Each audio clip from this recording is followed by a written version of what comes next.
बाहर से आए हुए महानुभावों, माता पिता व भाई बहनों व प्यार करने छोटे छोटे बच्चों, आज कथा को चलते हुए 5वां दिन व्यतीत होने को जा रहा है। 5वें दिन में देखते ही अभी थोड़ी देर पहले हमारे बड़े भ्राता श्री अनिल आपको कथा श्रवण करा रहे थे। वहां से आगे का प्रेशर लेकर के चलेंगे। यदि उसमें कोई गलती भी बन जाए तो बहन या बेटी समझकर क्षमा न करके बताने कृपा करें। तो आ जाइए भक्तों, इधर कैलाश पर्वत पर बैठे हुए भगवान भोलेनाथ गौरा मैया को समझाने लगे हैं। हाँ, तो इधर कैलाश पर्वत पर बैठे हुए भगवान भोलेनाथ गौरा मैया को समझाने लगे हैं। गौरा मैया ने जिस समय सवाल किया है कि दीन बंधु दीनानाथ, आप हमारे लिए कथा श्रवण करा रहे हो, और कथा श्रवण कराते हुए आज 5 दिन हो गए, लेकिन दीन बंधु हमारे लिए बहुत सारी कथाएं आपने श्रवण कराई। जब शंखा होती है वहीं पार्वती बोलने लगती थी। भगवान भोलेनाथ ने जवाब दिया है कि पार्वती इस तरह से तुम अमर कथा नहीं सुन पाओगे।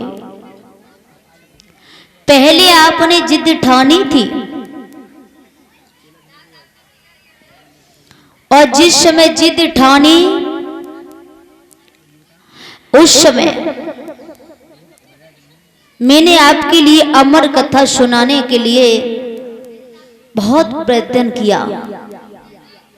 सभी पक्षी को वहां से भगा दिया, लेकिन अमर कथा जब सुनाई तो तुम्हारा ध्यान चला गया। उस टाइम पर तुम सो गई। फिर सुनाना चाहा तो तुम देवताओं की तरफ अपना ध्यान बांट गई। पार्वती कहने लगी, नाथ क्या बताएं तुम्हारे लिए, आप जो भी सुनाते हो सुनती तो हूं। भगवान भोलेनाथ कहने लगे, पार्वती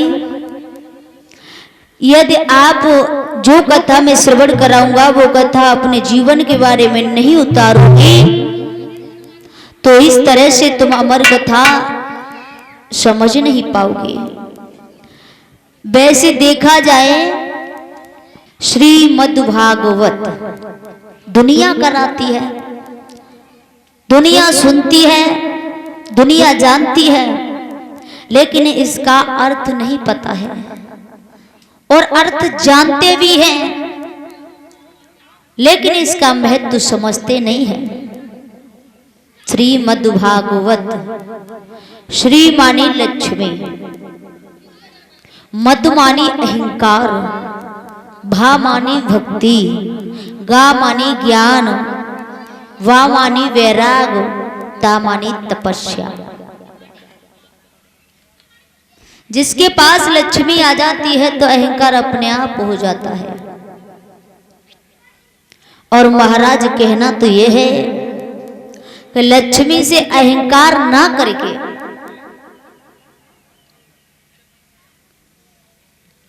वैराग धारण करके जो सब चीज त्याग देते हैं और भक्ति करते हैं, वही श्रीमद् भागवत होती है। और ये वैराग और ज्ञान तो जब भक्ति करते हैं तो अपने आप हो जाता है। यही श्रीमद् भागवत है। इधर व्यास नंदन महात्मा सुखदेव जी गंगा मैया की रमण रेती में बैठे हुए थे। उत्तरानंदन परीक्षित ने सवाल किया है कि हे दीनानाथ, आज हमारे लिए 5 दिन होते जा रहे हैं, मुझे 7 दिन का श्राप लगा हुआ है। दीनबंधु समझ में नहीं आ रहा है मेरे, मुझे आप कथा श्रवण कराते हो लेकिन फिर भी थोड़ी शंका रह जाती है। व्यास नंदन महात्मा सुखदेव जी कहने लगे, हे राजन परीक्षित, अगर शंका रह जाती है तो शंका का समाधान भी है। किसी काम में बाधा पड़ती है तो वो काम सफल करने के लिए भगवान कहीं से न कहीं से उपाय भी बताता है, रास्ता भी दिखाता है।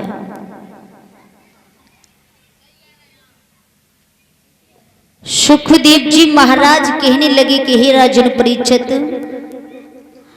आप सोच रहे हो कि मेरा जीवन राजपाट घरघाट छोड़कर आया हूं तो मुझे उद्धार अभी मिल जाए, उद्धार अभी हो जाए। लेकिन एक बात ध्यान रखना, इंसान कर्म तो बुरे करता है,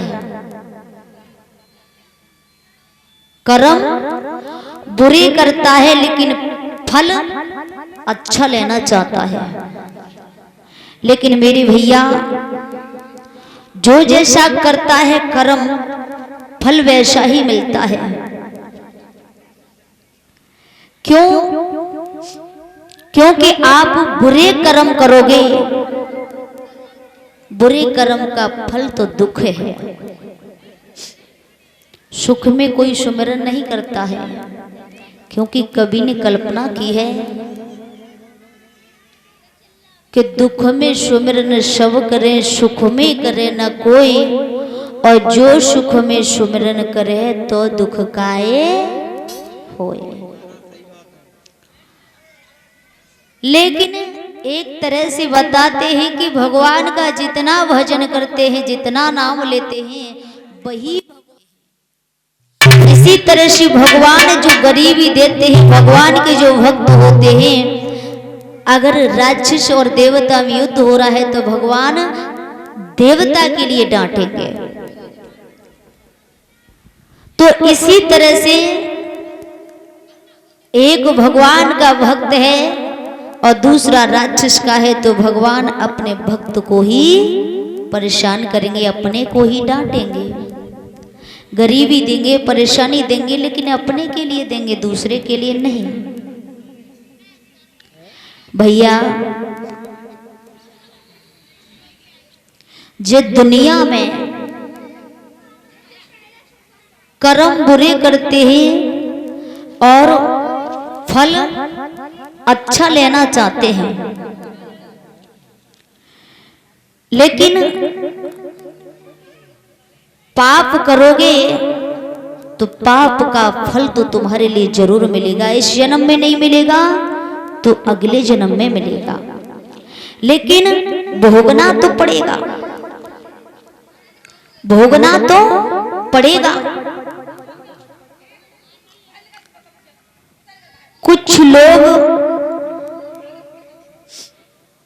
कुछ लोग कहते हैं दिन भर पाप करते रहते हैं और फिर पाप के बाद ये सोचते हैं कि हम बच जाएं, हमें परेशानी न मिले, हमें दुख न मिले। उसके लिए उपाय ढूंढते हैं बचाव के लिए। दुनिया गलत करने के बाद बचाव के लिए उपाय ढूंढती है, तो ये मानव बचाव के लिए रास्ता देखता है, उपाय ढूंढता है, लेकिन रास्ता कहीं दिखाई नहीं देती है। तो कहने का मतलब उपाय एक ही है, दुख से बचना है, भगवान के दंड से बचना है, तो दुष्कर्म करना, पाप करना बंद कर दो।